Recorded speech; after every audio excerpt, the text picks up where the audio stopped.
Good morning and welcome to our morning breakfast, and this is the Morning Boost, and I am your presenter Isaac Matsa.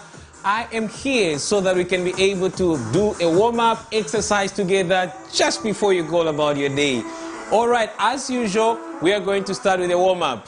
There we go, warm-up. 1 minute warm-up. After that, we'll be able to do some mountain climbers. Just that. For a minute. Let's go. How was your night? Say something so that we know where you're watching us from. If you're watching via Facebook, let's go. By the way, this is what I'm doing. See that? That's the workout all together. You're going to feel your calves actually. You're going to feel your legs. 1 minute warm up. Let's go. And let's change to the warm up. That. Trotting.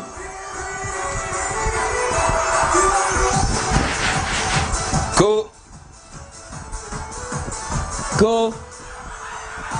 Go. Down with the warm up. Getting into a wake up now. Let's go. Faster. Faster. Let's go. Let's go. Let's go. All right. That's it. Today, we're going to do something different. Let's do this now. Go down.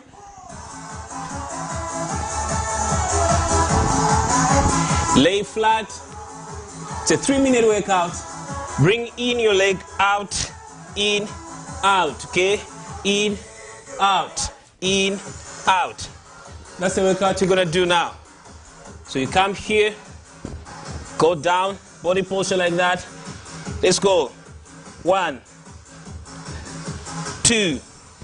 Let's work on the tummy. 3, 4, 5, 6, 7, 8, 9, 10. That's your first 10. So I'm going to do another 10. Let's go. Same thing. Down, straight up, go. 1, 2, 3, 4, 5, 6, 7, 8. If you're doing it correctly, you're going to feel your arms. 10. Okay, so that's 20. I have 2 more sets. Remember, just 5 minutes every morning. That's all you need. Okay, 3rd set. Let's go. 1, 2, 3. You should feel your arms. 4, and the belly. 5, 6, 7, 8, 9, 10. Okay, so that's my 3rd set. I'm going to do the 4th one now. So that's going to be 40. So I'm working on the tummy, also strengthening my arms. Let's go, last 10. Let's go. 1, 2, 3, 4, 5, 6, 7, 8, 9, 10, 40. So I've worked on my triceps and biceps, burning fat on the arms and the tummy as well. Okay, so the same workout. This time I'm going to do it faster. Remember, it's a 3-minute workout. Okay, so I'm good. 1 minute now. Let's go. 1, 2, 3, 4, 5, 6, 7, 8, 9, 10. All right, let's cool down. So try that. After you come back home, try to do those workouts. And they're going to work out for you perfectly. So this is very good for you every time you do that. So let's do now cooling down now. Easy. Easy. You've done the workout already. Easy. Thank you so much. This is Isaac Matsa, and I'm going to see you again. Stay blessed and stay fit. Thank you.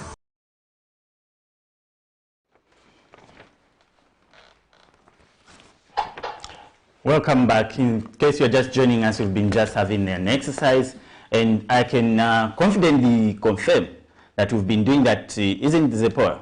Definitely today. All of it. Today from for A to Z. To Z. I think it's quite important proof. to keep ourselves fit. So how do you feel? You feel tired, eh? No, really, it's refreshing. I'll join you tomorrow. More life pumped in me. I'm sure I'll go for as far as 100 years. Anyway, let's go for another day. What do we have in, are we having next, Paul? So next we're going to have the health segment, and we're going to have Dr. Chelo Mwanza, Pediatric Senior Registrar at the National Health Hospital. So we're going to be talking about ventricular septal defect. So we're going to have the doctor here with us to let us more in on the topic, and then we'll be back to discuss. So let's just have the doctor join us. Good morning, viewers. Welcome to today's health segment, proudly brought to you by the Medical Women Association of Zambia. I'm Dr. Chelo Mwanza. I'm a baby doctor and currently working at the National Heart Hospital, where we take care of children that actually present with heart diseases and many others that they may come with.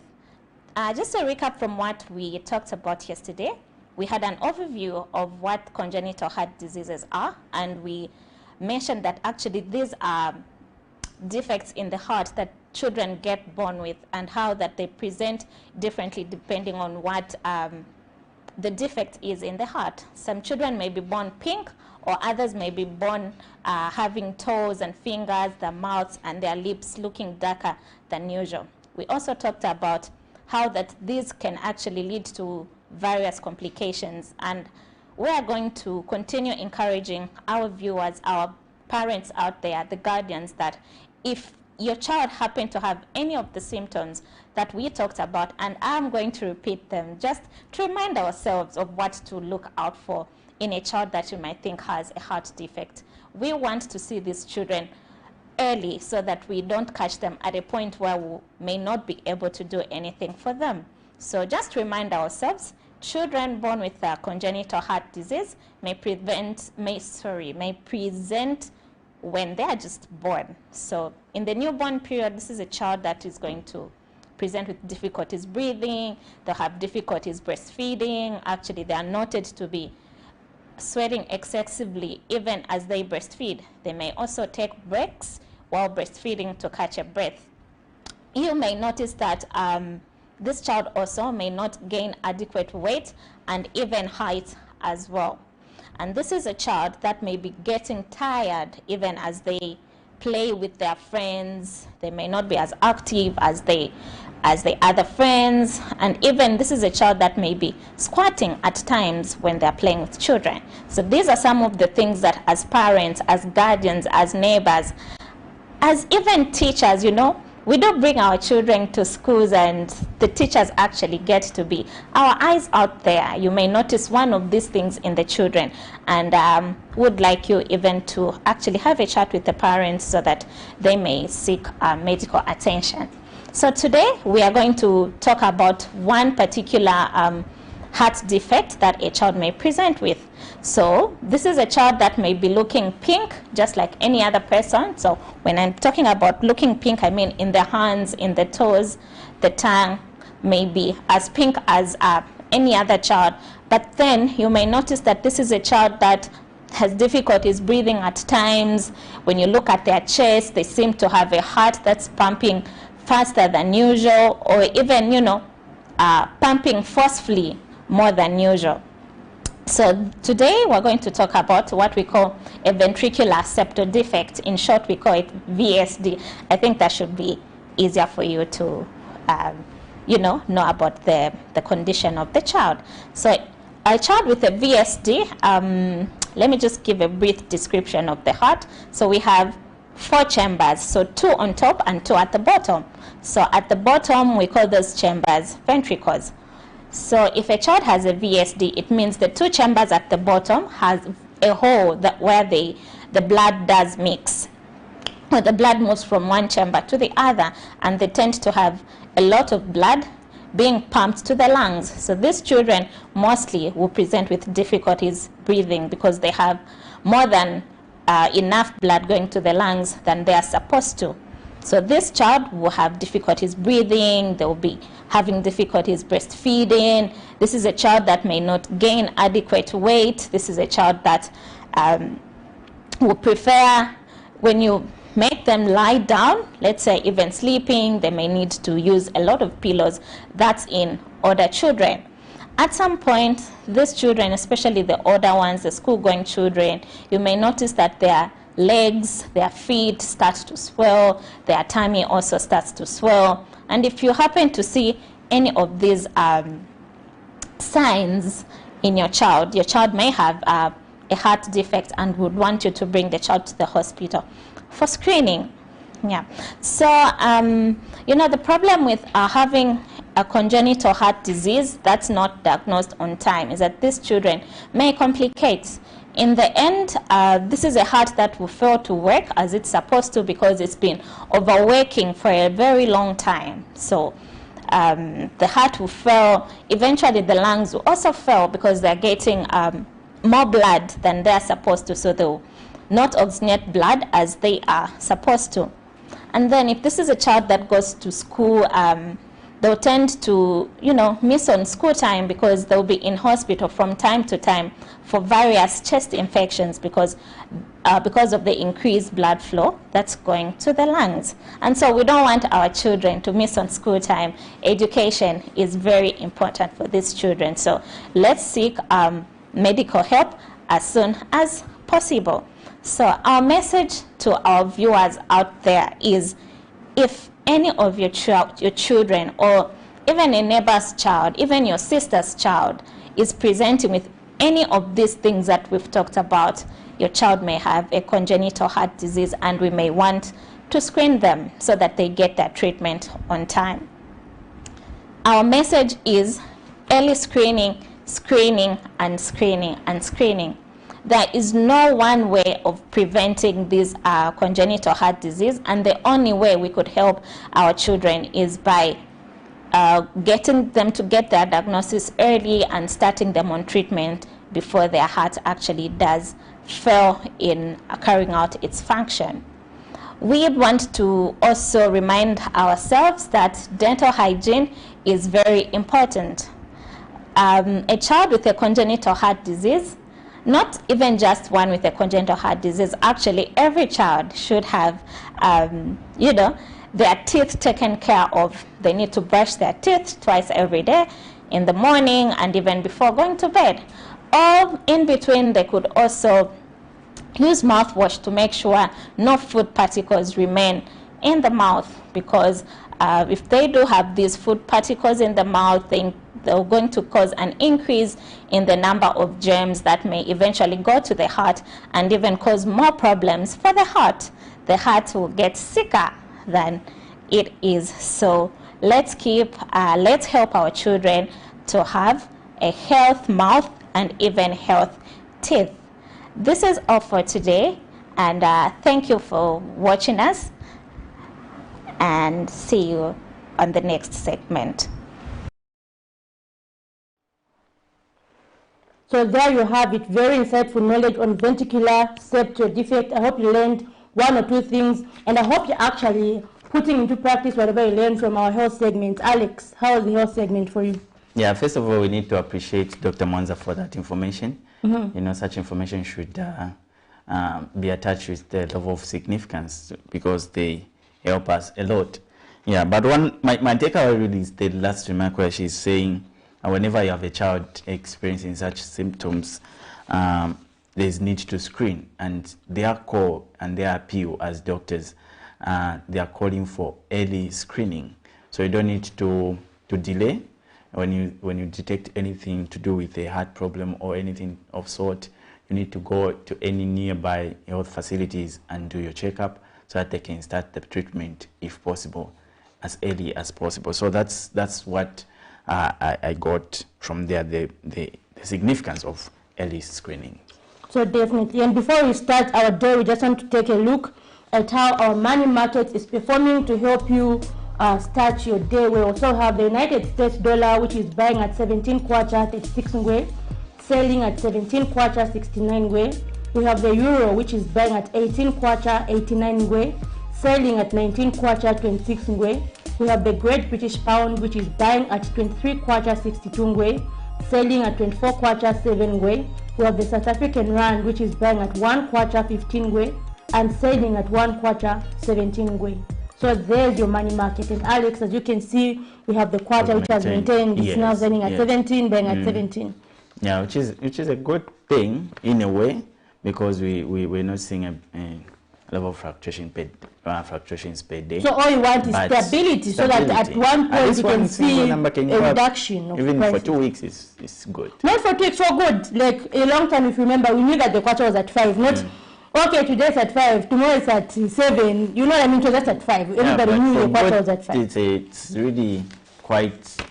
Anyway. Okay, we can't expect to be at 5 maybe, but you just maybe if it's at 10, it should be at 10 for the whole year. Oh yeah. Or 2 years. Is that possible? People know it's at 10. It can be, because previously factors in play. Okay, then the international market and everything, the exchange rate, the fuel pricings and everything that of sort. But our hope is really stabilization, so that you see, if that's the case, we never see a reduction in prices, because they'll say, okay, we can't stabilize because the prices keep changing, and but we need the prices to actually stabilize. But hey, let not those figures scare you. Go out there and do your business as usual, and we hope that you'll be able even to follow us through, even from your gadgets on Facebook, Camnet TV. You like our page and you follow this conversation. We'll be having a lot of interesting topics, so we hope you'll be able to interact with us as we go on with this program. If you are at home watching us from your TV screens, make sure you get that phone and call us on the numbers that will soon be scrolling on your screens. When you open the phone lines, interact with us on the number of issues that we are actually discussing in this particular room. So basically, we are expecting to have Bishop John Mambo on the polygamy and abortion proposed legal structure, and also the Zambia on World Non-Government Organization Day, which falls on 27th of this month. So we're just getting stakeholders to have a comment on that. But before we get to that, Zipporah, might just as well take a look of what we covered in last night's bulletin that has to do with the doctors protesting, demanding for the all 800 doctors to be employed, which was, according to them, was on paper as agreed, but the government seems to give contradictory remarks, considering that they haven't made any date as official of employment. So basically that's what was going on, but apparently they were stopped as they were heading to the state to State House to have audience with the president. So they were stopped by the police, and they had a conversation with the police up to the time they were escorted back. What did you take of that story before you just a little more of your take before you get to watch the story? Yeah, so basically people are really expecting to get employed. If you remember the promise of teachers, and so I think all that people want is an assurance. Maybe they'd say on such and such a date we are going to begin recruiting you, but then you've seen maybe constant changes to the same. For example, I can give an example for the schools. Now we're hearing that first the schools have to be constructed, and when that's all, they feel like things keep changing. So anyway, I'm sure the necessary authorities will do something. So let's just take a look at that story and be back to discuss more in detail. High unemployment remains a burden in Zambia, given the prevailing situation where most of the people are accustomed to seeking employment as opposed to creating jobs. Certainly, this is an inheritance the United Party for National Development has to overcome. Health practitioners are part of the mass jobless movement, hoping for the best in the new administration. And prior to the August 12 general election, they staged a series of protests under the PF administration, which landed some of the doctors behind bars. Unemployed doctors, Monday 21st February 2022, staged a peaceful protest demanding that President Hakainde Hichilema provides a specific time frame for the recruitment of 11,200 health workers as indicated in the national budget. However, their attempt to seek audience with the head of state were frustrated by the police, although the men and women in uniform had a tough time to calm the situation and send the furious doctors who were just a few meters away from State House. These grievances to me, but I'm just saying, can we find the right environment where we should go? No, excuse me. Where we should go in your campus? Then we don't have a campus. Where you came? The streets. Yes, we belong to the streets now. What is the home to whichever destination? But now what you are doing is against the Public Order Act. So my appeal to you is maybe get back to the campus.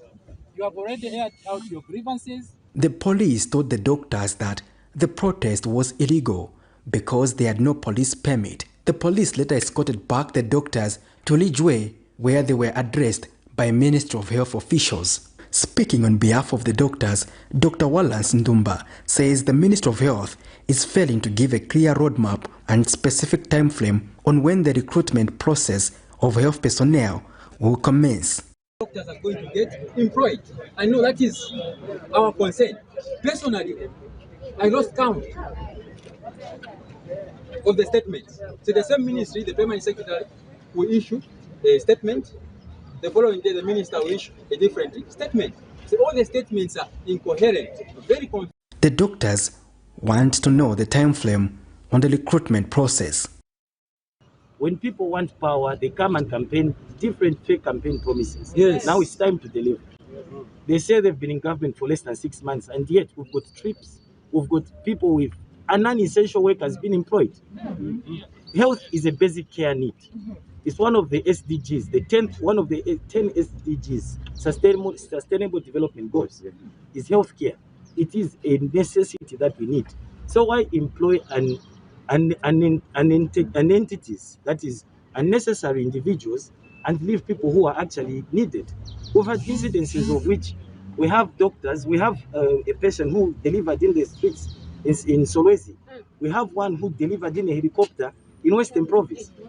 So that means that's a lack of staffing. And the Ministry of Health Permanent Secretary Technical Services, Professor Lakson Kasonka, emphasizes that the doctors will be employed, saying the process of recruitment has already started. So transparent that it will be so clear who gets employed.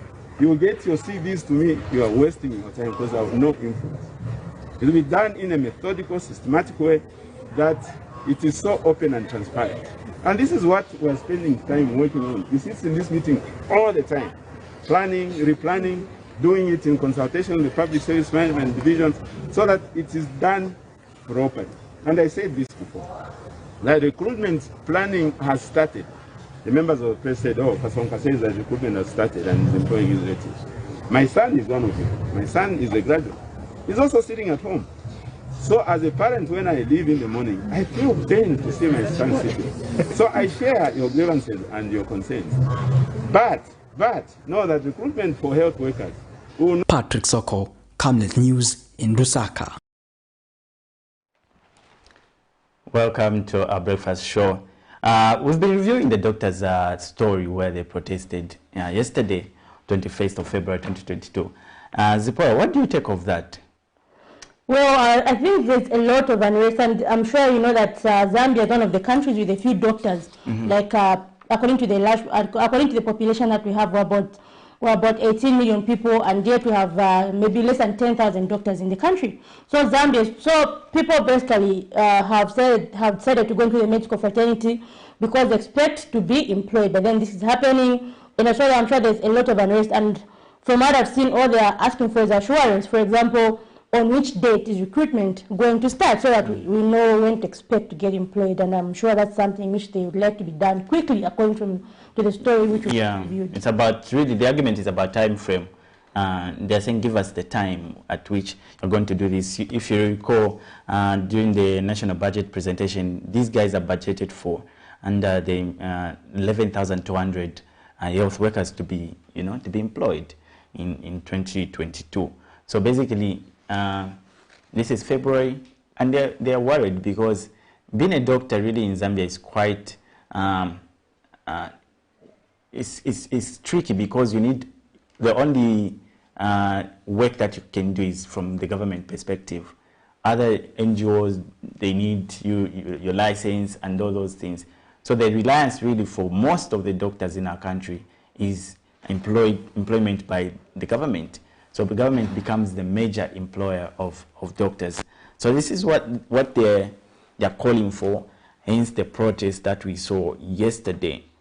We have another story, this time from Muchinga province, where we have the bridge which was washed away by the rains, Zipora, and residents from Muyombe compound of Mafinga district crying out loud, bring back the roads. And it's a bad experience really out there, and you could see the challenges that they are facing. The tricky part is this bridge is the only bridge which gives access to the other part of the district. So I find that Muyombe is the compound that houses major facilities like the hospital, the boarding school, for instance, and other public offices. So for you to get access to those facilities, you find that you need to cross this bridge. But then, because of the rains, it was washed away, and the residents are really calling for immediate solutions to that, so that they can be crossing over to the other side. But before you just digest that, let's just take a look at this story that we compiled from Mafinga district.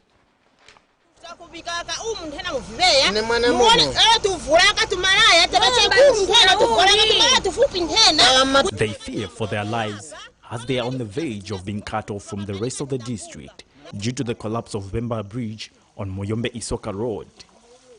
These are the residents of Muyombe area in Mafinga district. Since the incoming of the rain season, the people of Mafinga district have been badly affected. Roofs blown off, bridges collapsed, road dilapidated, thus threatening their livelihood.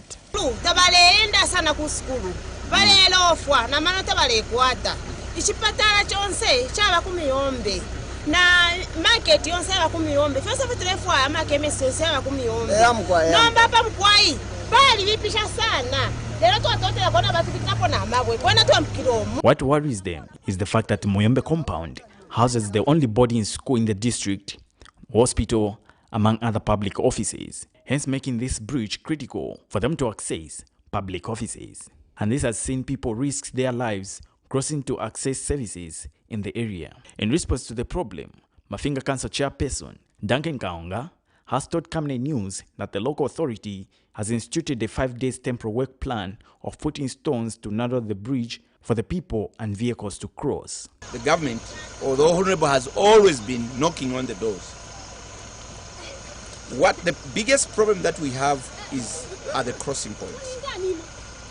This stretch of Vemba Bridge is approximately about 700 meters in length. They have done the bill of quantities just to quantify how much is needed to do the works. We as local authority, together with the DC's office, have just been trying to do some remedial work, because just where we are here, it's very deep going down. So yesterday we worked together to bring some stones so that we could just put where it was very deep so that people could pass. Meanwhile, Area Member of Parliament Robert Chabinga says government has assured a bridge to be constructed under Images Fund, awaiting the end of the rains for a permanent structure to be put up. We've been told just some few minutes ago by Minister of Infrastructure that they are funding this bridge by this coming funding month end. They are sorting out without fail. The team should be on site as RDA, which I've confirmed by the Permanent Secretary from Lusaka. So basically, this is where we are, and as well as in the mountains, also it's a remedial. But the people here, all they want is the permanent solution, because we cannot go on every year in and out we have the same problem. Not at all. All people want is all of us, we need. I'm telling you, we'll be receiving the so-called CDF, but how do you go and check the problem? Because that practically no roads. How do you move? There's totally nothing. Till then, the people of Mafinga district shall be made to endure the current challenges they are facing. Alex Shimba, Camnet News, Mafinga district in Machinga province.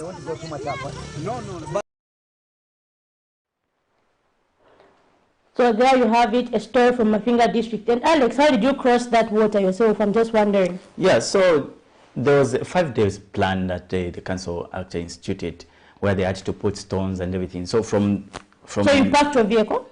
Yes, we had to park, but even the vehicles now can pass because it's a bit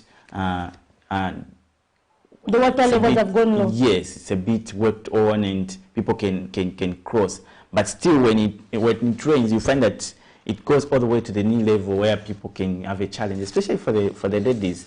They complained very much on that case. So it's quite a challenge for people of Myombe area. And you mentioned earlier saying that's the route going to the hospital, isn't it? Yes. So let's imagine for women who need maternity services, I wonder how it is for them. Exactly. It's bad. I can tell you it's bad. We had to interact with some of the pregnant women in that area to just testify, which will be able to compare as well, to just give their side of the story. How have you experienced these kind of challenges from the time the rain season came?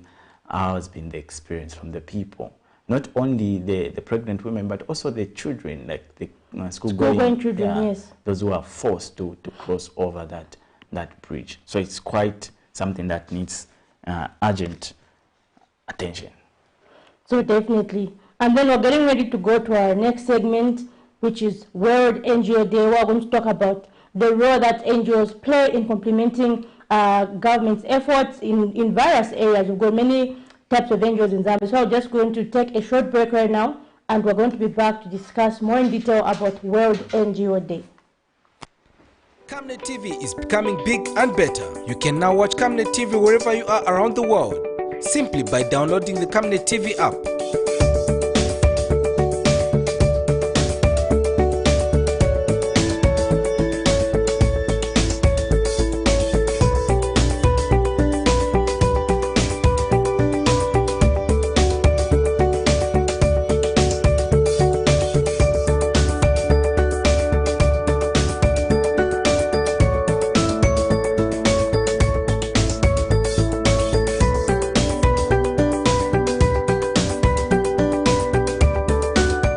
With Camnet TV app, you only use less bundles. Camnet TV, not just another channel.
Hello, I'm Deborah Lukalu, all the way from South Africa. You are watching Camnet channel, not just another channel. God bless you. Stay tuned.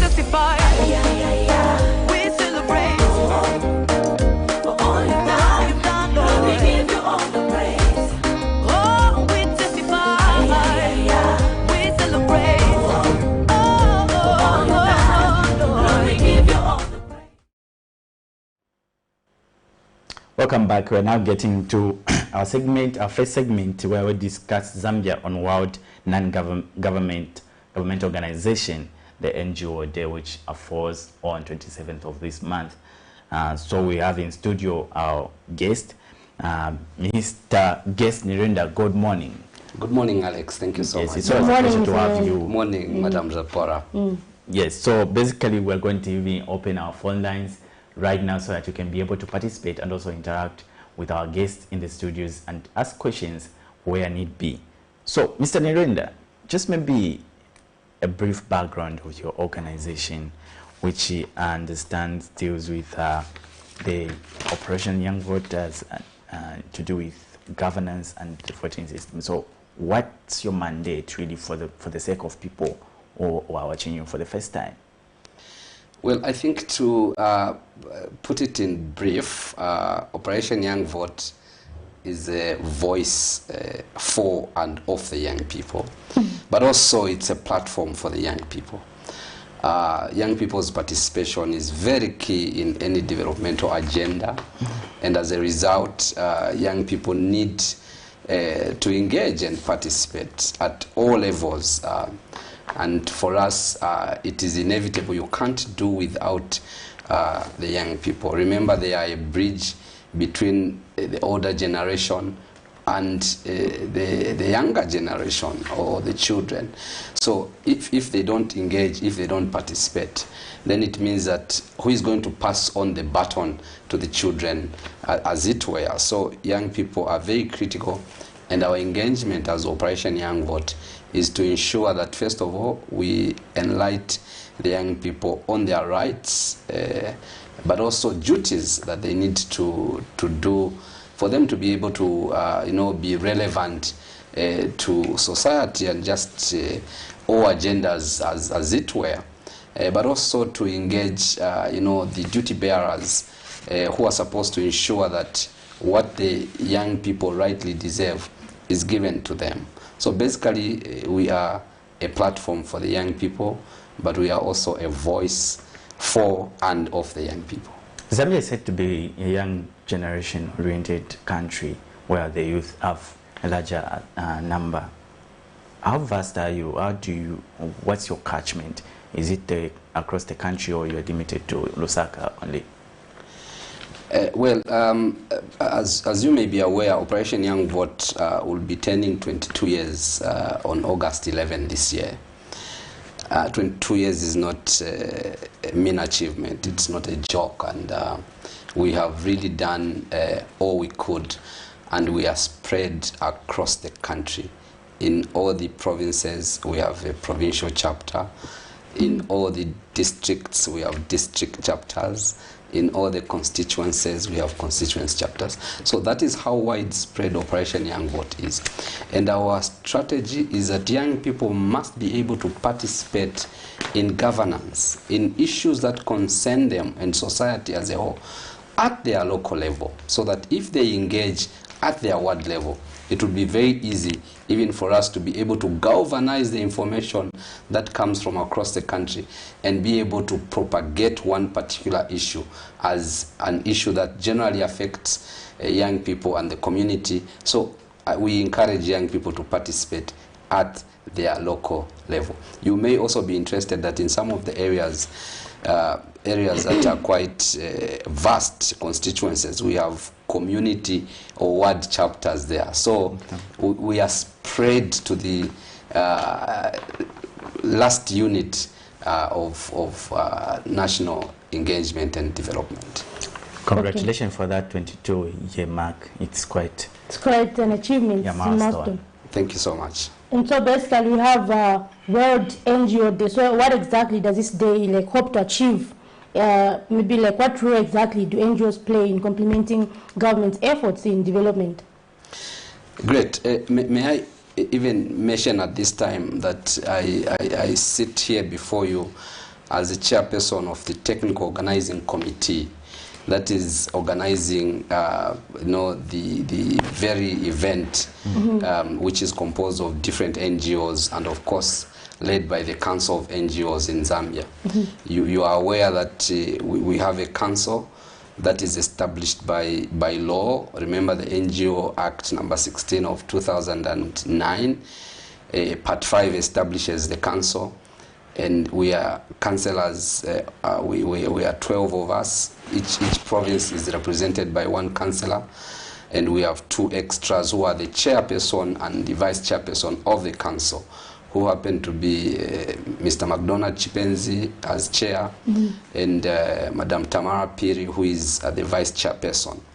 So the council, which is established, like I said, by the law, Part 5 of the NGO Act establishes the council, and the council thought it wise this time round that we commemorate as NGOs. We are part of the global family to celebrate the World NGO Day that falls on 27th February each year. You also may be interested to know that in terms of the background and history, it's not been long that this day has been commemorated. The first commemoration was actually in 2014. Which is a few years ago. It was actually by the Baltic Sea NGO Forum, which was composed of 12 countries then, among them Poland, Finland, Germany, Belarus, Denmark, Russia, and so on and so forth. So those 12 in 2010, in April, on April 17th, they did recognize that it was important that this day must, begin to, or NGOs must begin to be celebrated, because they play a very critical role in governance and in just complementing governments across the globe. That was in 2010. Later on, 2 years, on 23rd April in 2012, it was now established, and from then there was massive awareness, and this awareness went as far as the House of Commons and the House of Lords in the UK. Then on 27th February 2014, the first or the inaugural commemoration was done. Right now, as we are saying, countries began to appreciate, to come on board.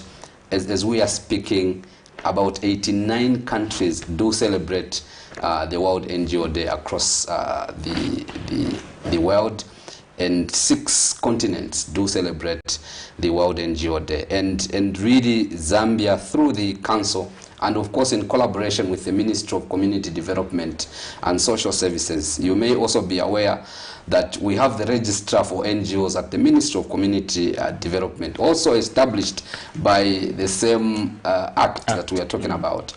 So in collaboration with the Ministry of Community Development, the Council of NGOs put together, decided that we need to celebrate this particular day. It's very important because NGOs play a very important and significant role, if you like, pertaining to complementing government or even supplementing, what government does. Some NGOs are in the social sector, education, they provide education services, they provide health services. Some of the NGOs are in advocacy.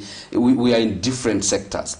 And that in itself helps to complement government work. So the NGO Council decided to put together a technical organizing committee, and I was given the mantle to chair this committee, of course, with a number of organizations that include the Young Women in Action, Operation Young Vote, Zambia Climate Change Network, Disability Rights Watch, Skills Share, and including ex-officials from the Registrar for NGOs at the ministry. And so far, a lot has been done in terms of preparing for the day. We are looking at an issue where we have 4 major activities lined up for the 27th, which is this coming Sunday. We have, first of all, the March Past, which is going to be graced or flagged off by the Minister of Community Development herself, Madam Doreen Mwamba, and we'll march from ZESCO headquarters along Great East Road to Mulungushi International Conference Center, and that is where all the activities will take place from. Then we'll have, when we arrive at Mulungushi, of course, there will be speeches by the dignitaries, including the minister herself, who is guest of honor. Then we'll have, that is the first part of the activity. The second one is what we are calling the NGO fair or exhibition. And this is where NGOs are going to showcase what they do.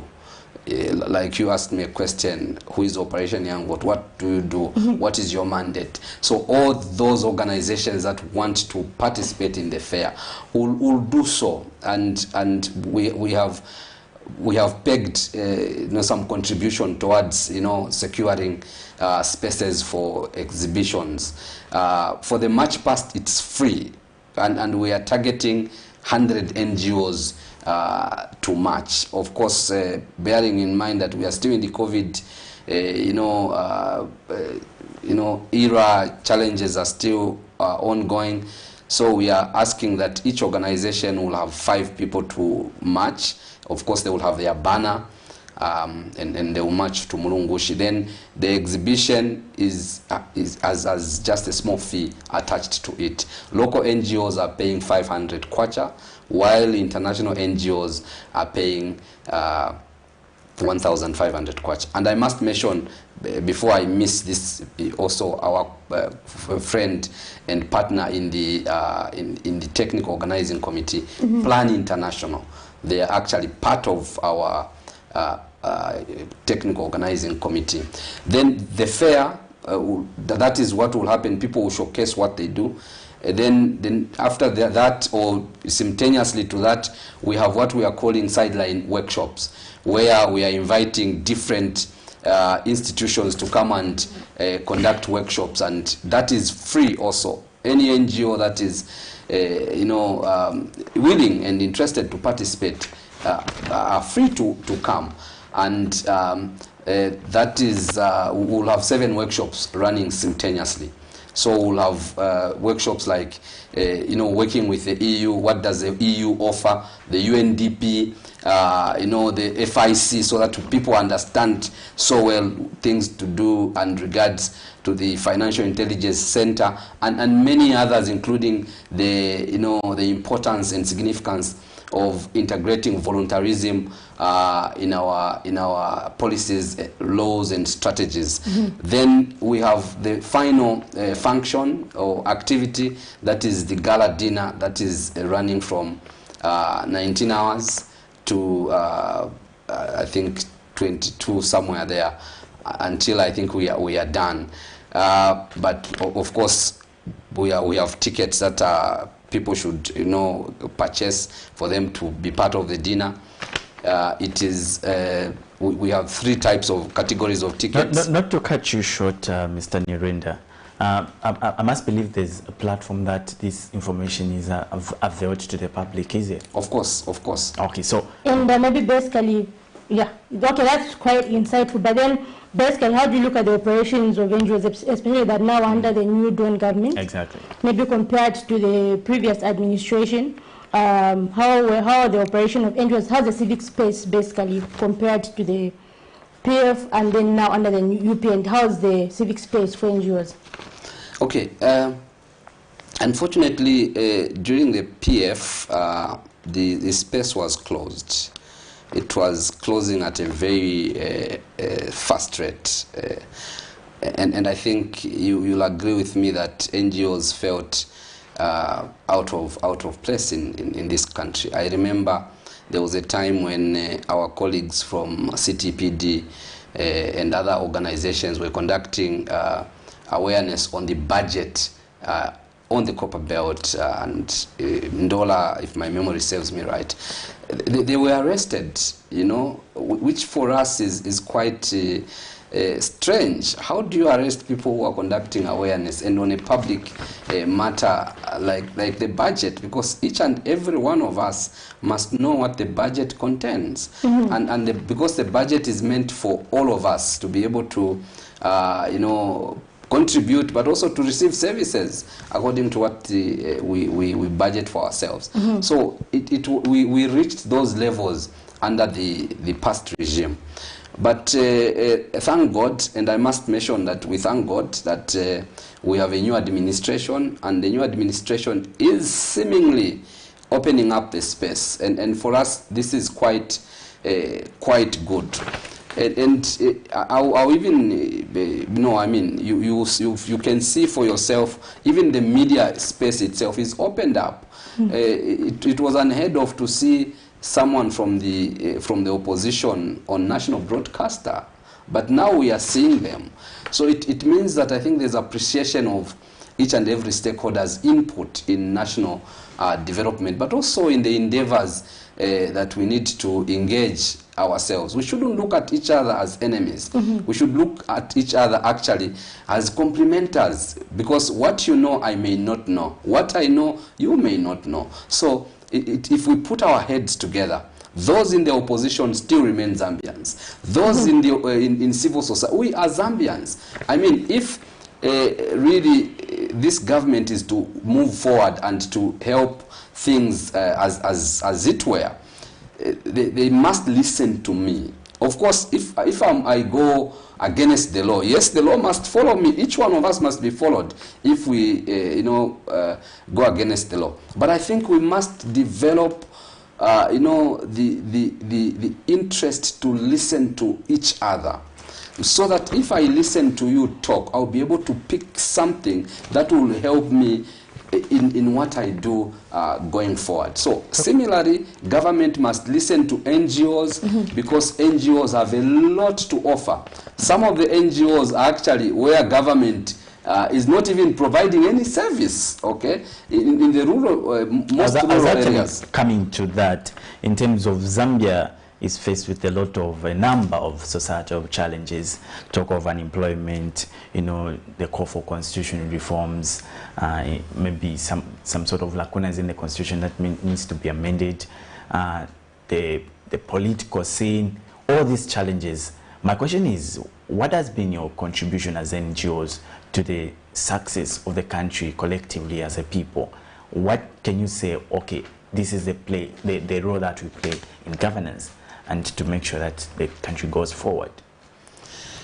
Well, maybe let me not restrict myself to governance alone, but just generally the works of NGOs.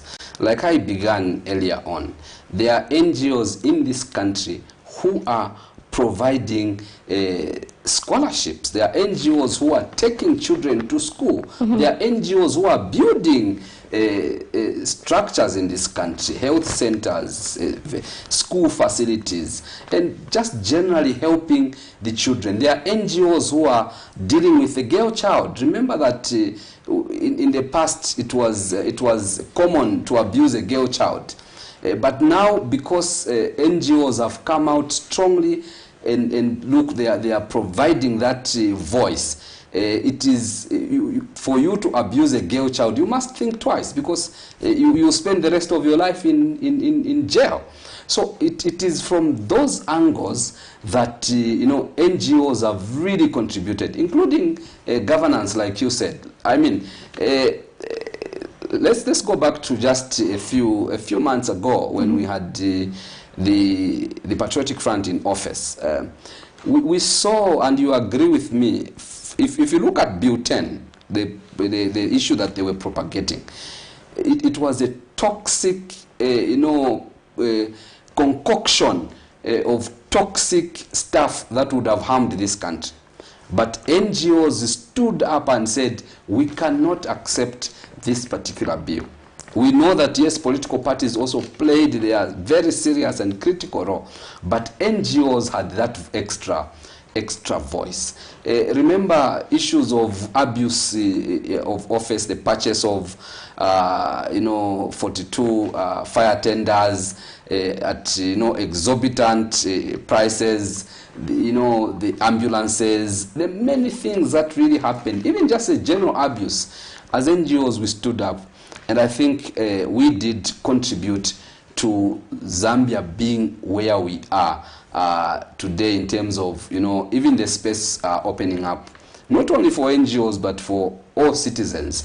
I mean, today people are freely expressing themselves, including those who were in the ruling party then, but now are in the opposition. They are freely expressing themselves, which was something that was not there.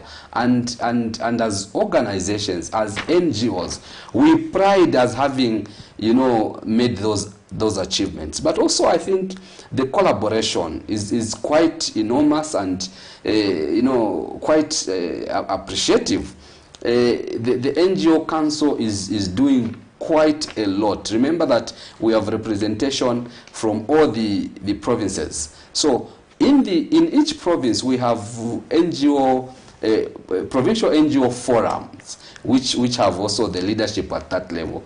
And I think there's massive collaboration at that level, and engaging, of course, with government and many other stakeholders in ensuring that this country, takes a trajectory that is beneficial to all of us as stakeholders and as citizens. Okay, and so Mr. Nyenda, previously we've also heard, maybe in addition to what you've said, especially the part where the issue of butane and all that, previously we've heard stories saying some NGOs actually sponsored by political parties maybe to propel a certain agenda. Don't you feel this somehow maybe compromises the integrity of NGOs in general?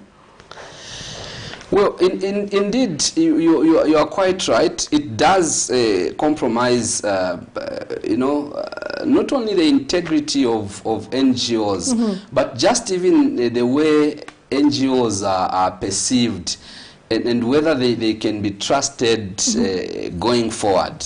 We do face those challenges because of a few individuals who easily sell their souls, if you like. But one thing that must also be appreciated in life is that there will always be a Judas Iscariot at some point.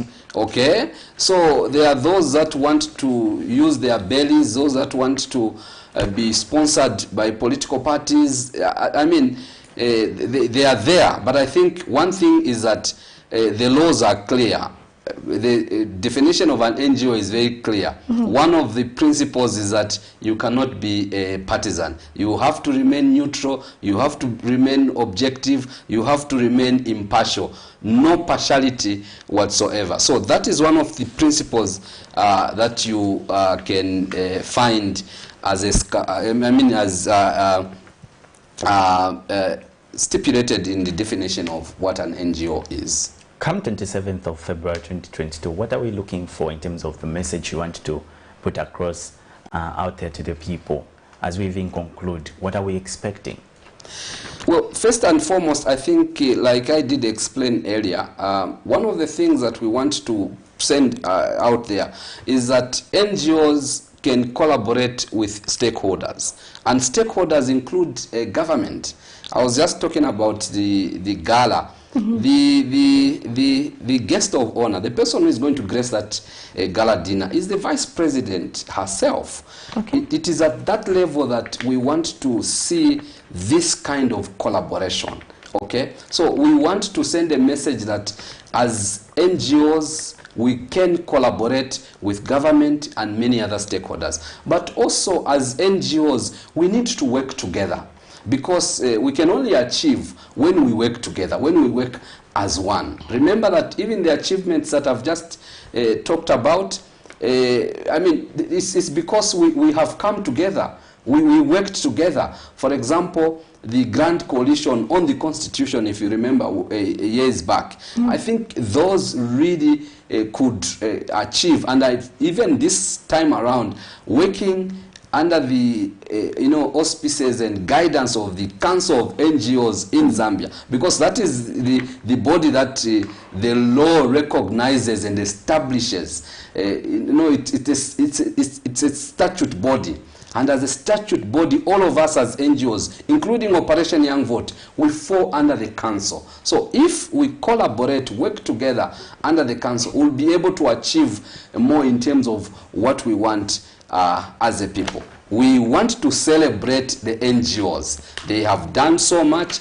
They have not been celebrated in any way. This is a moment that we need to celebrate ourselves. And remember, this is voluntary. You may choose to participate in a voluntary activity or not. So those that would want not to participate, they have made a choice. It is their decision. But we are encouraging NGOs to come on board, so that together we show the world out there, because it is not only Zambia that is celebrating this event. It's world over. I said about 89 countries, and Zambia is the 90th country to be celebrating this. So why do we want to remain behind? Yes, there could be one or two hitches here and there. There's nothing that is done perfectly. We are all, we fall short in one way or the other, but that should not deter us from getting together and engage. It is important. We need to celebrate ourselves. We'll be awarding a few NGOs just for the start to see who can be given just a mere certificate and a medal, so that at the end of the day, we all begin to emulate what some of the NGOs that have done so well in the country. And we must just mention it, that there are NGOs that have done a good job to our society. Indeed, Mr. Guest Nyarenda, Operation Young Vote, in our studios discussing World Non-Governmental Organization Day, which falls on 27th of February 2022. Thank you so much for coming through. And we'll definitely give you coverage on that day. It sounds like something which is very, very important. That we should cover. Absolutely, absolutely. No, I'm grateful that you gave us this opportunity to engage. Raise awareness. I'm sure many people are not aware about that. Because I think I've never heard, has it been celebrated in the past as well? This is the first time. This is our inaugural celebration as Zambia. Many people are excited. Many NGOs, I'm sure, are looking forward. Thank you a lot, Mr. Nyarenda. We appreciate. So we just take a short break, and when we come back, we get to introduce another segment. Camnet TV is becoming big and better. You can now watch Camnet TV wherever you are around the world, simply by downloading the Camnet TV app.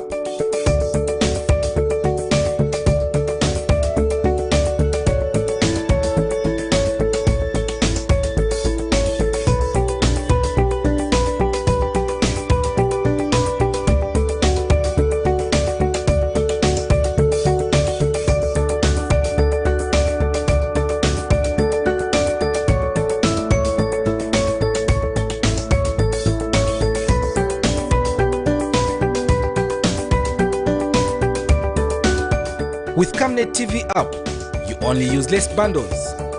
Camnet TV, not just another channel. Do you have an extra car? Then make yourself extra money. We would like to put that car, yes, that car parked there, to good use to make you extra money on the side just through its service while keeping it safe and secure. Call 0765 02 3883 to register your vehicle with us today. Delpo Services. Service beyond satisfaction.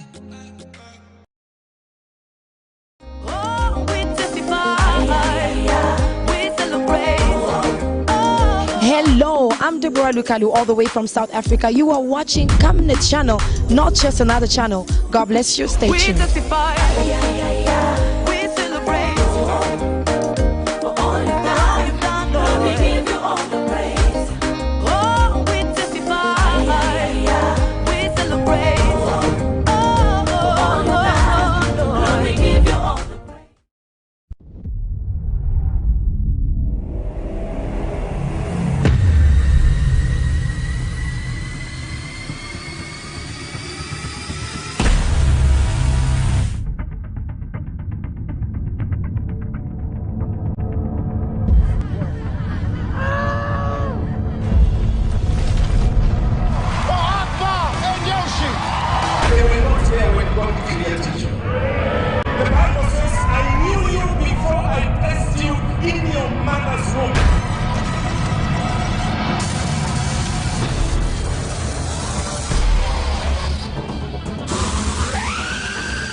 have an extra car? Then make yourself extra money. We would like to put that car, yes, that car parked there, to good use to make you extra money on the side just through its service while keeping it safe and secure. Call 0765 02 3883 to register your vehicle with us today. Delpo Services. Service beyond satisfaction. Camnet TV is becoming big and better. You can now watch Camnet TV wherever you are around the world, simply by downloading the Camnet TV app.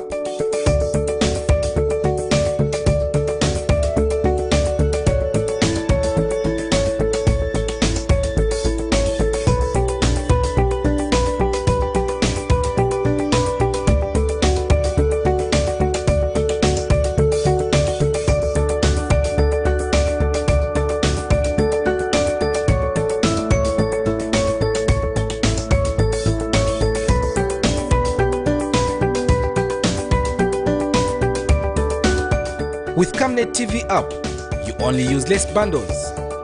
Camnet TV, not just another channel.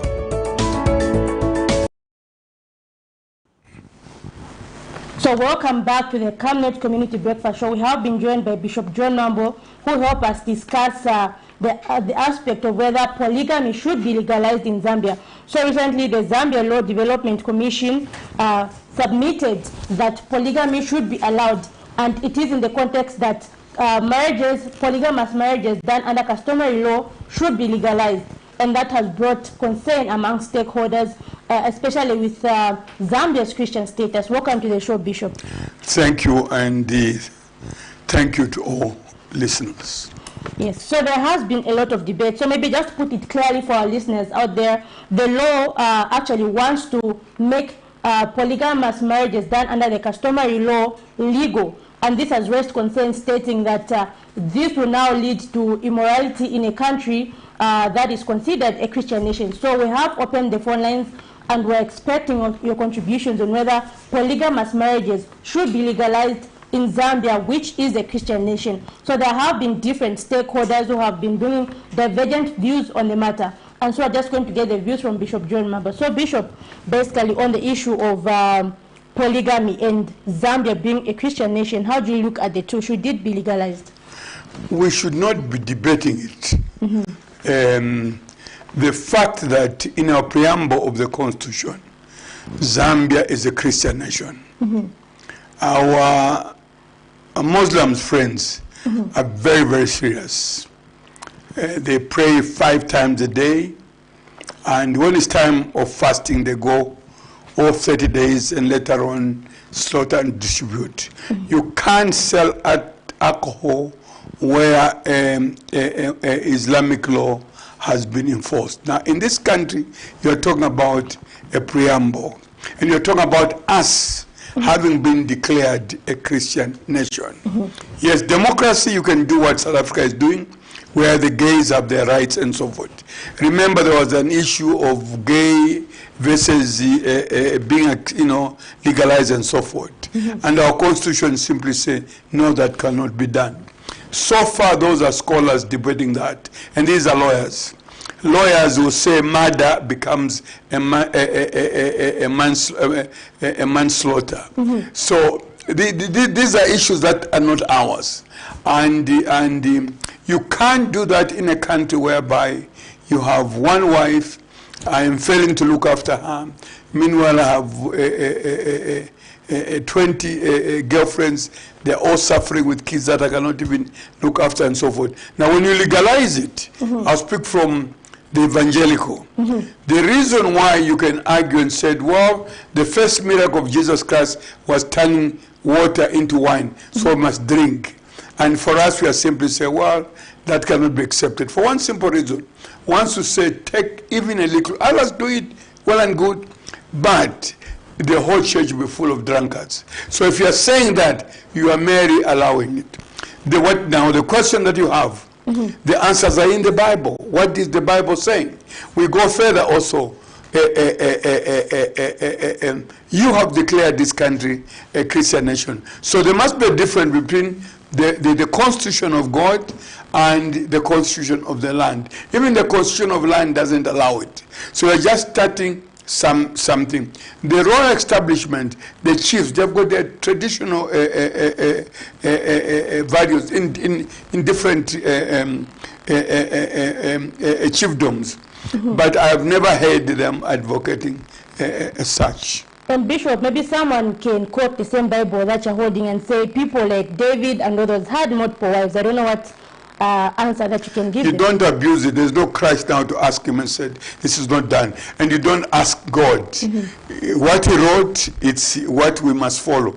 The 10 Commandments, I break them many, many times.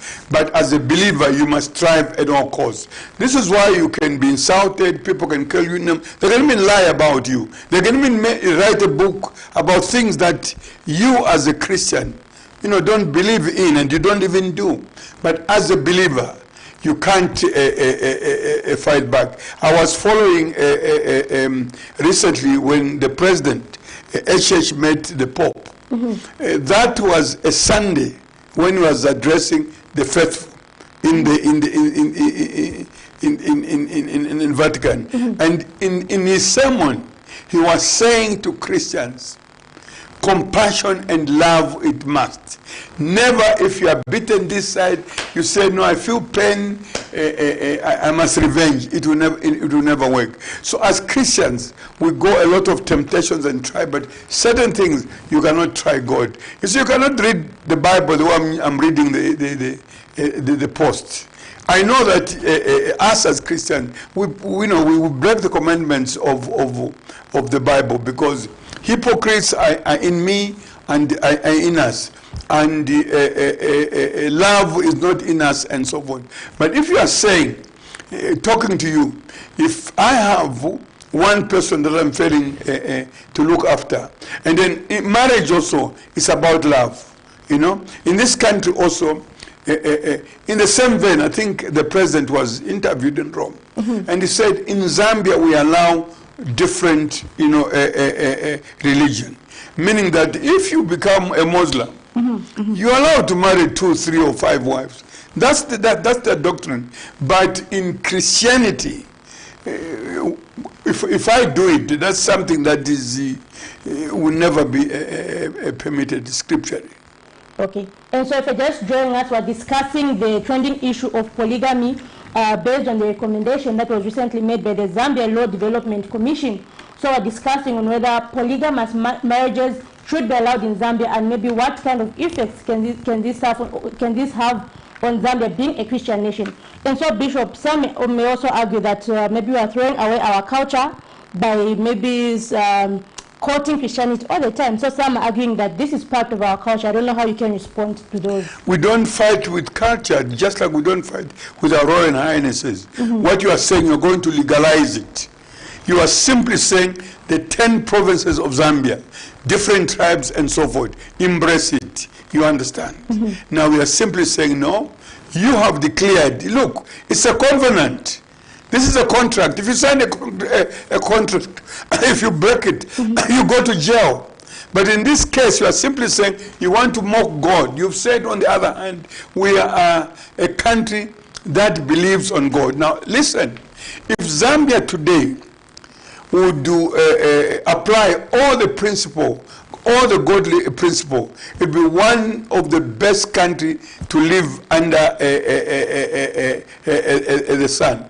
Because everything in Christianity is in this book, which has never been edited for the last 2,000 years. But you see, the problem is that we have taken Christianity just as like another club, people coming together and so forth. But all I understand about it, I try to be what I am. Normally when I travel for missions and so forth, I would simply say, without Christ I would have been dead. Without Christ I would have been there, because you are being taught certain discipline or norms that you can't afford to pretend. You do what the Bible says. And of course, we are being also warned by the 10 Commandments, which on daily basis, I've confessed, we break them. The Pope talked, it's like just on that sermon before meeting the president, he was talking about more about love. Love your enemy. If someone do you wrong, don't go, pursuing them, repeating the same mistakes and so forth. In this country of ours, you do that, you make it worse, because among us Christians, we just hate each other like nothing. And, it's another Jesus industry. But if we change, I keep on saying, we would be the best country that the Lord will bless us daily. And maybe what are some of the dangers of the same polygamy? Maybe before my colleague just chips in. What are the dangers? To you, Bishop, what are some of the dangers that we're going to face? There are many. Look, there are families. I grew up in a family of very few kids. But what we went through, no shoes. Not that our parents didn't want. It is because they didn't have the means. One dad, one mom, and so forth.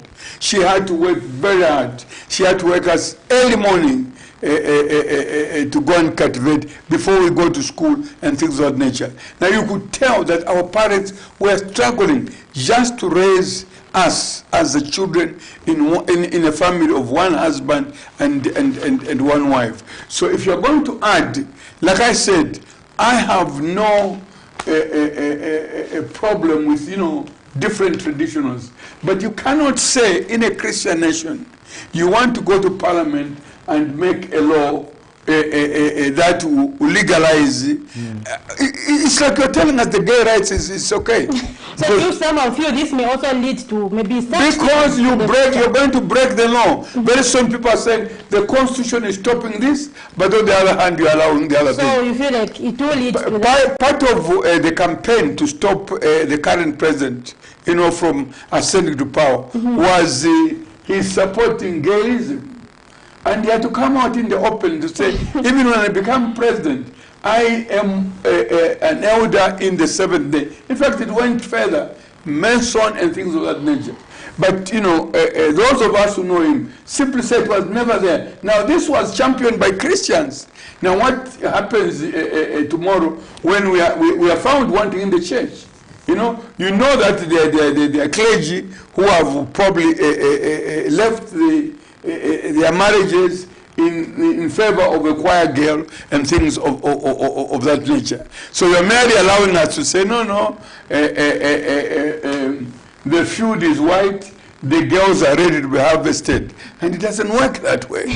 So let's also invite our viewers out there, those who might be watching us from various platforms. You can call in using the numbers that are scrolling on your screens so that you can participate, and also ask the bishop in our studio so that he can be able to answer you on this issue. We feel this issue, Bishop, it's really a heated one. Those who are Christians, they have answers. They won't even ask it. All they should do is to simply say this cannot be allowed. I think you've heard the three mother bodies. They have already come out strong against it. And this is why I kept on saying, in America, which is not declared a Christian nation, but they are God-fearing nation, in their currency is in God we trust, in their currency. It's not even in Zambia, which is declared a Christian nation. Now, even in that country, they will not come out the Christian and say, no, we support, polygamy. Talking of reactions, we have a number of reactions that we compiled from different stakeholders, from the legal aspect to the church, and also to other stakeholders, basically. So, just before you take a look, the context really is the recommendation which was made by the Zambia Law Development Commission to amend. We do have a call, Alex. Okay, let's just attend to that call before we finish on this. And good morning. Hello. Good morning. Good morning. Yes, I through to the Camnet Breakfast Show. Your name, where you're calling us from, and your contribution. Okay, we are talking to Pastor Mega here in Mackenzie. Okay, you can go ahead. I wanted to talk about something concerning this polygamy. I heard the bishop mention a good number of things. Many of them I heard were insufficient of many parents providing for children. The issue of being married. I would think if we are to talk about polygamy itself, we look at the way God was living in the time of man. I think there was nothing wrong with them getting married and then they have many children. But now, when you look at today and the spiritual life in which we are living, witchcraft is rampant, evil is rampant, where two women get married to one man or three, there will be envy, there will be fighting, striving after one another.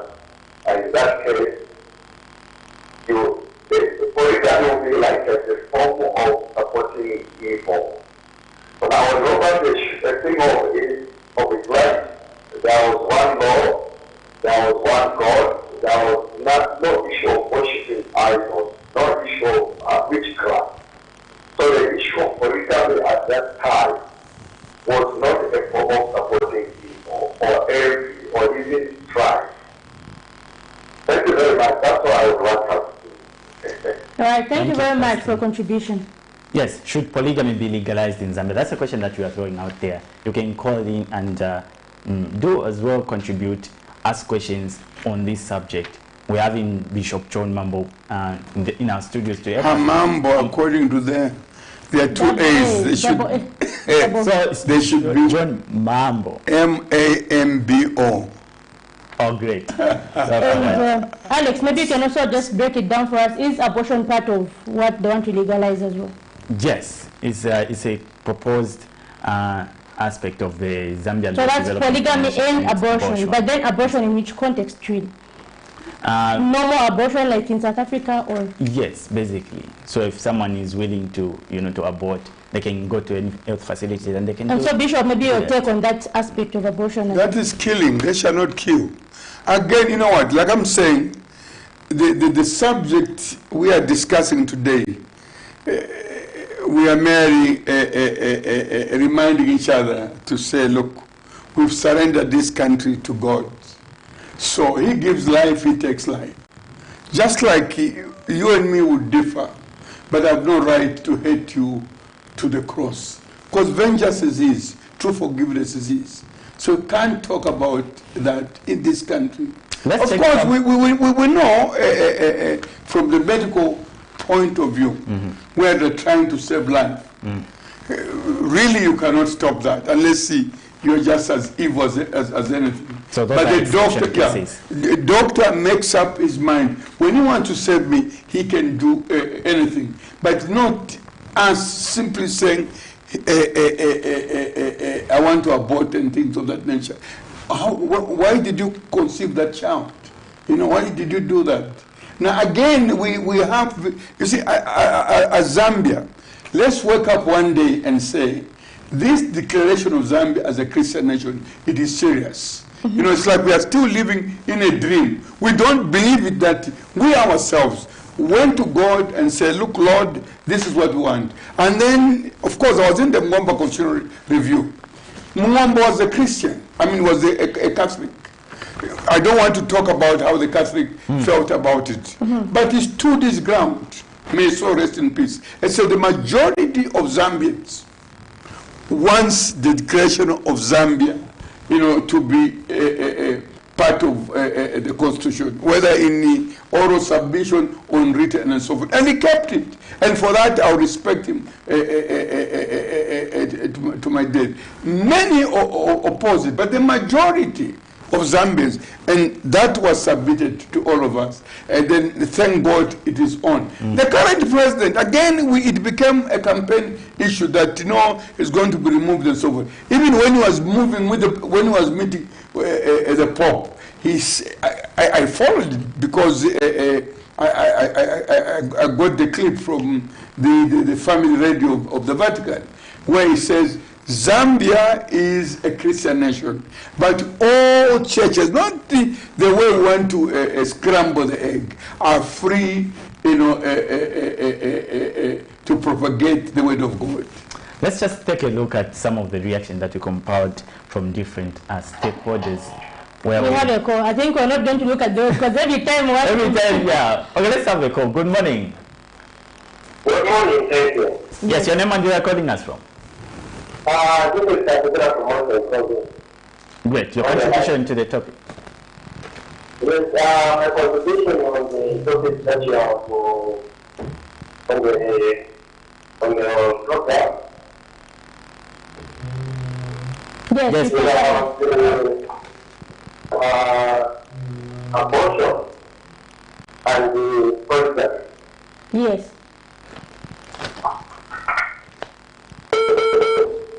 We seem to lose that call. Okay, so just kindly call us back. Yes, we'll be able to accommodate that call. Let's take a look at some reaction that we got from. So Dr. Elias Mosha is the renowned lawyer who is saying many of our people have a misunderstanding of the polygamy law being proposed. Zambia isn't about to introduce polygamy. Polygamy already exists in Zambia. Polygamy is legal in Zambia under customary law.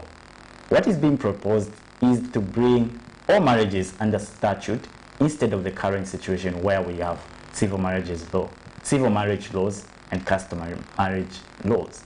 The new law won't mean that Zambians are now free to have polygamy. If your faith does not allow polygamy, the law won't force you. But the law will bring customary law under statute. So basically that is from the legal perspective. We're just randomly picking reactions. So Reverend Walter Mwambazi was supposedly from the church, right? This will offend, so his reaction is, this will offend, I shall remain absolutely on the new bigamy and polygamy laws, because this is just legitimizing what has already been happening for decades. Let's not play religious cards. Adultery has been rampant both in the church as well as society. So this is now from Bishop Joshua Banda, representing the POLYGAMY, who owns that such legislation gymnastics can only endanger the youth population, which needs sound moral formation with the help of awesome laws as they grow towards adulthood. Yeah, so I've seen quite a number of reactions. Yeah, so basically from the church and legal. My interest is it has been existing under customary law, Bishop Mambo. What makes it different now, and why don't we push it to statutory? Each one of us, or NRC, are written a certain village and the chief, from that area of that culture. And if this is why we have had a problem, I hope they excuse themselves. We have been entangling the chiefs alongside politics and things of that nature. That's royal establishment. That's the culture in the village. But even in that village, when you become a Christian, and that's the question that we have, when you become a Christian, what happens? Will you continue with such? Let me talk about the king of Lesotho. The father, man famously known for his wives. No, that's Swaziland, but I'm talking about Lesotho. The wife, the father, as a king, he was entitled maybe to so many wives and so forth. But because he is a grounded Christian, he simply said, I will not practice that culture. I am going to follow because it's a doctrine. What does the doctrine in your movement say? Are we, all of us, because even Zion I doubt if they have whatever. So now, here is a question I have is that I am failing to look after one wife. I am failing to look after my children. Let's not argue about the Bible because you can't argue. As far as the Bible is concerned, give me the scripture which says... we do have a call, Bishop. Just add to that opinion, Dr. Adozit. Hello, good morning. Hello, good morning. Yes, you're through to the Camnet Breakfast Show. Can you tell us your name, where you're calling us from, and your contribution to the program? Reverend Manduli calling from again Lusaka. Okay, you can go ahead, Reverend, with your contribution. Good morning to the both of you presenters and to my bishop. Good morning. Good morning. Good morning, my brother. Good morning. I'm permanently blessed. Thank you, sir. I think that there's been this controversy and mixed reaction. This is what I was just addressing a little while with representation from the Zambia Road Development Commission. And what has been in public domain is that there's been this perception that there's been a proposal by the Commission to criminalize speakers and also to, I think, criminalize abortion. What they've stated is that there are two, I think, laws that are speaking to the same thing, marriage, which is one in the Penal Code and the other one in the Marriage Act.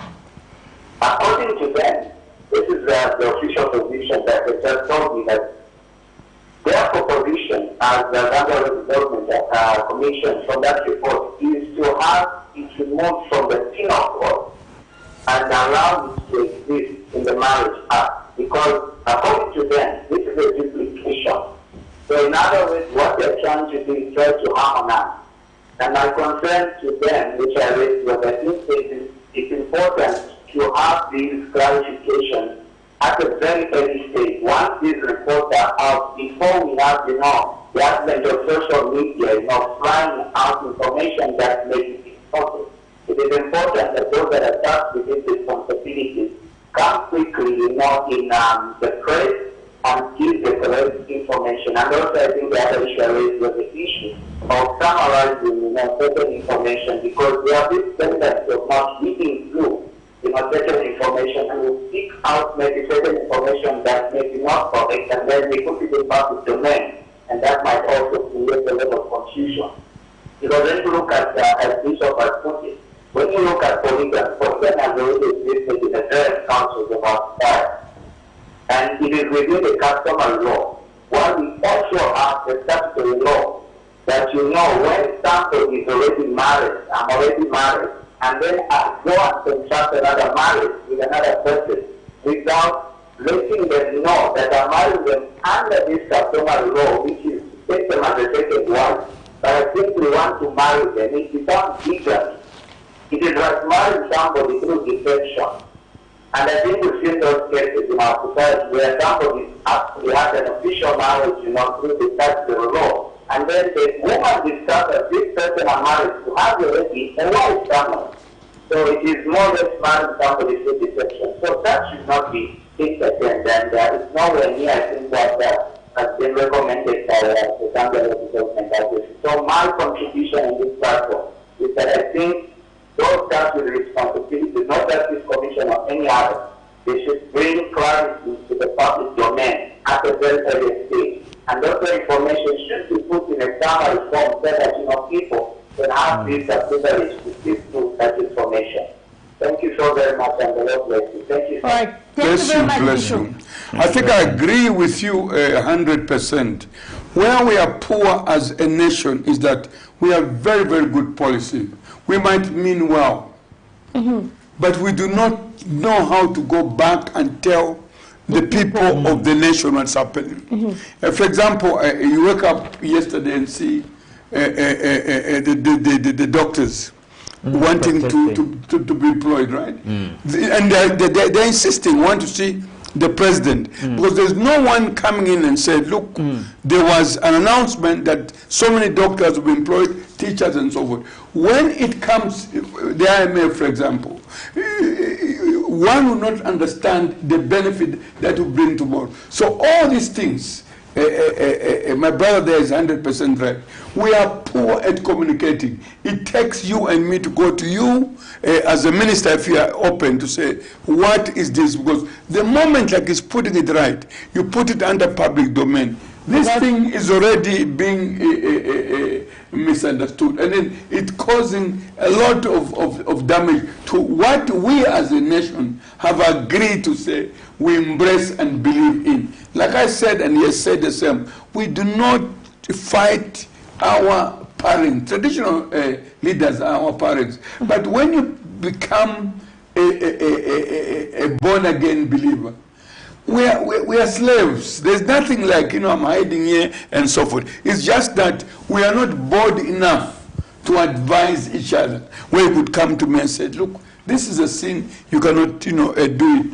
This is not right what you are doing. We simply want to say, I'm glad you had through a passage, you had organized a crusade where, people came out and sort of spelled out certain things that would see Zambia bring about healing and remove this hypocrisy and so forth. But what is happening of late, you simply bring something and you read it, reading it. It's like everyone can read the Bible. The reason why there's one person standing in front is because you study and try and interpret the same ways that you are reading. It's only in a cell group when you can ask a question. But on a Sunday, I stand in this church and start preaching. Even if I make a mistake, you are going to mum around and say, because there's not democracy in church. Once I said, this is, you take it. But deep inside your heart, there's something that you're not happy with. So the problem that he has brought is very, very important to us as leaders of the body of Christ, government, civil society, the chiefs, of course, they have got their headman and all that. So this law currently, worldwide, they're simply saying, what does Zambia want? We have a caller. Hello, good morning. Good morning, madam. Yes, I through to the breakfast show. Can you tell us your name, where you're calling us from, and your contribution? Yes, my name is Freddy Spanga, calling from Kitwe. Okay, you can go ahead, sir. Yes, I'm a Christian. I would like to contribute that bringing this such a law in a Christian nation as it is constituted, it is contradicting ourselves. I think if we have already the Christian values, which will always discourage that type of enactment, like, bringing in a person marrying one wife. The Bible is discouraging or doesn't teach that one should marry more than one wife. So as a nation, and we already enacted the law to stand as a Christian nation, embracing the Bible values. It is not good for us to be bringing in other things again. When a nation goes this way, we have to be warned that the nation must be brought to a fall. And when we are brought to a fall, then we are finished. So let us keep what God has given us already. I think let me end here. Amen and amen. Thank you so much. Thank you very much. Maybe just your response to our caller. I opened with that. In this country, we shouldn't have been debating that. You see, the Christian believer is being underrated, is being looked down upon. You can talk about economic advisors to the president and so forth, but there are no religious advisors to the president. We don't want a desk. I mean, there were issues about the missions of it. But there must be a team of, and you have them, you know. In America, whether you like it or not, we are not an island. Every president, including Trump, was difficult. He has the people like the T.D. Jakes and so forth advising him, you know. So certain things he couldn't do.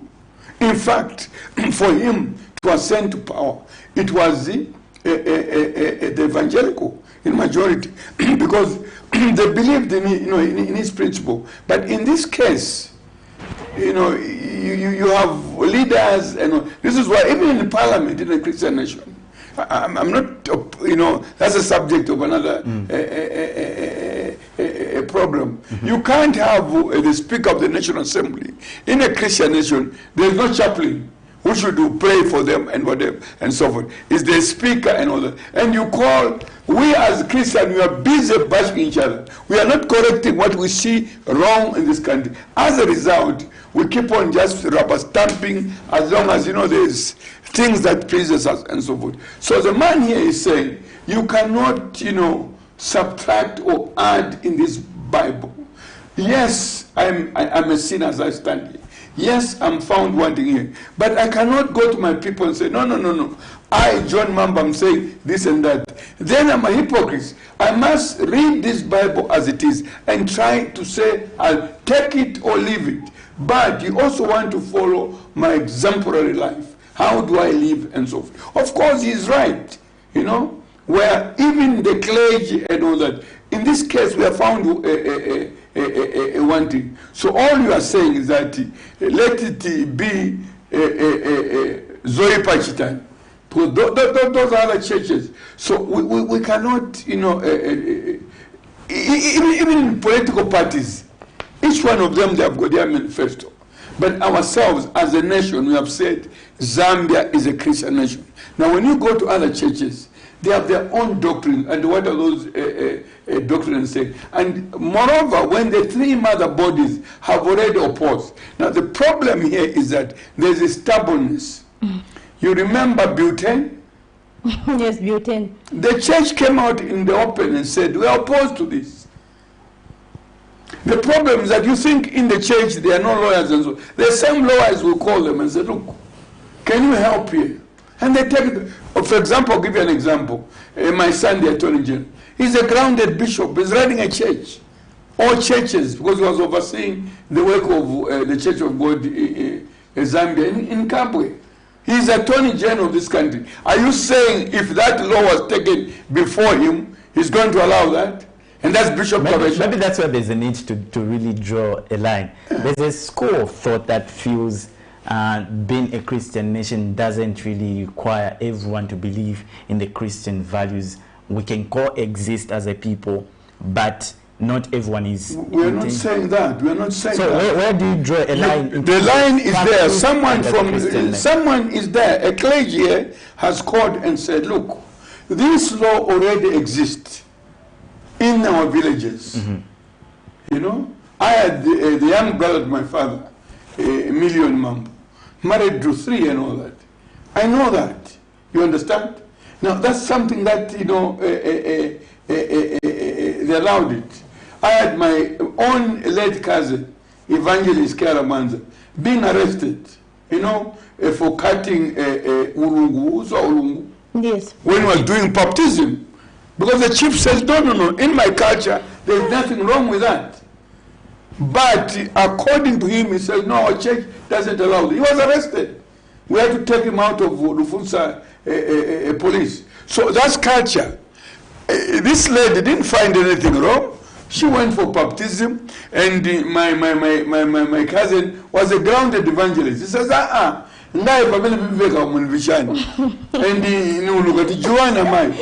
that landed him into a police custody because who ordered that is a chief. Because then it was discovered after that baptism. Maybe to add to my question, maybe you didn't get my point. My point is there is this proposed law that is done by the commission. Wouldn't it be safe to say, in our society as we coexist, we shouldn't force anyone to take up something or to leave it on Christian grounds, because not everyone is a Christian, for God's sake. Yes, we are a Christian nation, but where do we draw a line in practice? Who's supposed to be a believer and who's not a believer? And where do we take such laws? As a nation, traditional, someone said he was simplifying it in law and all that. Traditionally, it's allowed in many, in fact, as I'm saying, I'm offending a number of other tribes. You're not opposed to that. You can't impose that on people. It's already there. But like he says, what you are doing now, you are merely activating the social media to bash the body of Christ. All of us putting us in trouble and say, oh, I'm encouraging you. As me, I'm already dying tomorrow. You at your age, you're going to marry 5, 10 without with this economy. You are failing one and so now. Let's leave that. Let's leave that aside. We are simply saying, and my collaborators who have called up saying, biblically, it is not allowed. You understand? That is one. Then secondly, Zambia is a democracy. You have multipartyism and things of nature. But at the same time, you've declared this nation in your preamble a Christian nation. Let's be honest here. If we are to be strict, we'll simply say even before they go to parliament, to parliament, we tell our MPs, if you do this, you are not going to get a vote. We are going to decampaign you. We're not looking for that. These are capable people and so forth. The majority of them will not accept it. I've given you the #1 lawyer of the land. He's a bishop. The current attorney general is a bishop. You mean he's going to simply say, because you rub shoulders with him. He was a member of LAS and all that. And I know many. Now, the law development of Zambia is there to try to harmonize our laws and so forth. But this one here is Wakata Kwapia. This one is hot. Whether from your chairman here, Pastor Chirua, Bishop Makando, Joshua Banda, when the Catholics get involved, there's a problem. You have to look down upon other people. When the Catholic opposes something, you must know that you have to climb Mananakela mountain. It will not work. Some people, let me just get to touch on this aspect. They feel there are a lot of things going on in our country that do not reflect the country as a Christian nation. But why do we seem to be so loud on this current situation, forgetting other things that we've compromised before as a country? I am broken, I'm bleeding. We're hypocrites. Why loud on this? Look, I'm guilty to that. No. The body of Christ, you become Jesus industry. There is no love, there's no care, there are a number of things that are going wrong. Even the politicians, they don't respect us. It's our own fault. First, if you become sick and a doctor tells you, take a Panadol, take it. And stop doing what is wrong. But the body of Christ in its current form, we've got big titles. The bishops, the archbishops, and things of that nature. But what comes from our mouth when we are on our own? Because gossip mustn't be ours. I followed every speaker was at your church and so forth. Zambia is behind, we are declared a Christian nation, but it's the West. I'll give you something that is paining me as a person. I had a plaque in one of these churches, just written a name of someone I respected and so forth, and then my name and so forth. When leadership changed, they removed it. They removed it. Now, I'm not a hypocrite. When I meet them, I tell them, I said, what have you done? Because, other people have done this. A church cannot find a street written Lugu and then change it tomorrow and all that. But that's the body of Christ. Because when they become demonic, they hate more than you. This is a country where a young man should not like bread. I'm a conveyor belt. If I have money wherever I am, it's not my money. That God has empowered me so that I can extend to her and so forth. Now when I share to her, Bishop Mambako and Wakazi. No, I still call Wakazi. Wakazi want to go to spend my parts and one room. Name of go to that one room. Because all I'm doing is that I'm doing my God calling work. That's all. But the average, they can even clean a shoe of an American missionary using their tongue because they'll get $10. I must admit, I was like that before. But I've learned to say God has given us wisdom to work with our hands. And the more, it's not enough to say, blessed is to give than to receive. If you do it and do it rightly, it's right. But your question needs many, many answers. You are asking me from what you are seeing. Because others in this kind of thing going on. Yeah. Where is the church position? That's why I'm asking myself, where are we? We have become too big-headed. We are not servants for the people. The greatest among you is a servant. You see, I want you to respect me as if you are seeing an angel in heaven. Respect, yes, we need. But don't fear me. You understand? Because if you fear me, even if you find me marrying the second, third wife and so forth, you won't say it. You'll be gossiping, the bishop and so forth. Now there's a problem there. Until Zambia, which is positioned for blessings by the Lord, if the people that are called by my name will humble themselves, kneel and look up to him, he will bless that nation. But in this country, not long ago we were saying, Vula Sizalogwa, now God has studied the other round. And all those things. So just to... So I agree with you. I agree with you. Yeah, This is painful. definitely. It's a homework. It's a homework to me. Indeed. It's what I'm asking the body of Christ and my co-laborers and said.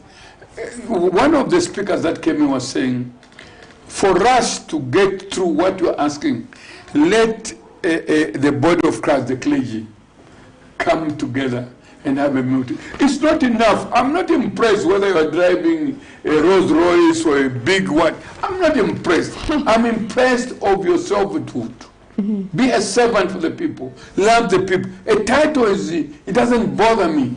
Whether you become whatever and so forth. Thank God for that. But what is happening of late is that we are not showing you the exemplary life of Christ. Love your neighbor. Who is your neighbor? It's the way we are seated here. I mustn't first ask you want to Lubanji, where are you coming from and all that before I do something for you. Even in employment, what has caused corruption is the body of Christ, it's the church. We are against it, but we are in the that's a topic for another day, Bishop. How we hope we can go on and on, but because of time we must be limited to some of the questions. But should polygamy be legalized in Zambia? That was the question that we posed, and Bishop has been with us in the studios just to reinstate your position, both as a church and as a bishop. What could be the way forward now from here? They should stop it. Look, I've given you an example. I have no permission to, you know, these are lawyers doing it. It's money that comes from taxpayers' money, and it goes to whatever. And I wouldn't be surprised if the majority are baptized, they're Christians. Why do you want that? Because someone has answered ably from the church. No selfishness. Mambo. Yuvumekeja. That's the culture. In Southern, where and all that. But we do that. We do. President of the church wake up tomorrow and say Muswati, younger than him, has got 16 wives, so I should do the same. No. Part of the reason probably he's successful is because ever since he married, he has got one wife. That's a good position, anyways, from the church. So there we have to close our program. Apparently, clear that not from the church. It's me was us. The body of Christ. There are three mother bodies. They have their views. My co-laborer, Pastor Chilua, has got his own views. So views from Bishop. Amen. Praise the Lord. Carry the Bible with him. Amen. Like this thing is serious. That's why this is a very powerful point. Without it, you are gone. Great. Just to close our program, we've been having a lot of discussion in our studios.